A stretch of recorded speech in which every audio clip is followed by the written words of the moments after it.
लोकसभा निवडणुकीची रणधुमाळी सुरू झाली असून लातूर लोकसभा महायुतीचे उमेदवार सुधाकर शृंगारे यांच्या प्रचारार्थ राज्याचे क्रीडा युवक कल्याण मंत्री संजय बनसोडे, माजी आमदार गोविंद केंद्रे, माजी आमदार सुधाकर भालेराव, जिल्हा परिषदेचे माजी अध्यक्ष राहुल केंद्रे यांच्यासह महायुतीमधील पदाधिकारी कार्यकर्ते हे या भेटीगाठी प्रचारार्थ मोठ्या प्रमाणात सहभागी झाले होते। उदगीर शहरामधील वेगवेगळ्या भागामध्ये या नेत्यांनी नागरिकांच्या आणि कार्यकर्त्यांच्या भेटी घेऊन चर्चा केल्या।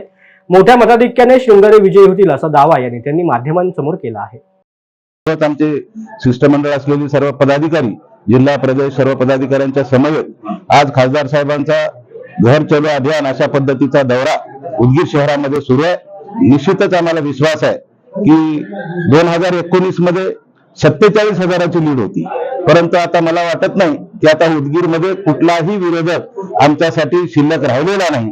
म्हणून शृंगारे साहेबांचा विजय हा निश्चित आहे आणि निश्चितच या ठिकाणी भरभरून मला वाटतं की यांना आपण आता जी लीड गेल्या वेळेस आपण अटीतटीच्या सामन्यामध्ये लीड दिली होती खासदार साहेब, आणि आता लातूर जिल्ह्यामध्ये लोकसभेच्या मतदारसंघामध्ये सर्वाधिक लीड उदगीर मधून राहील अशा पद्धतीचा विश्वास या ठिकाणी आम्ही देऊ।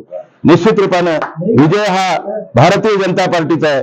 देशाचे प्रधानमंत्री नरेंद्र मोदी साहेबांच्या नेतृत्वात, आदरणीय देवेंद्र फडणवीस साहेबांच्या नेतृत्वात आणि चंद्रशेखर बावनकुळे साहेबांच्या नेतृत्वामध्ये सुधाकर शृंगारे हे 100% विजयी झाल्याशिवाय राहणार नाहीत हा विश्वास आम्ही उदगीरकरांच्या वतीने या ठिकाणी देतो।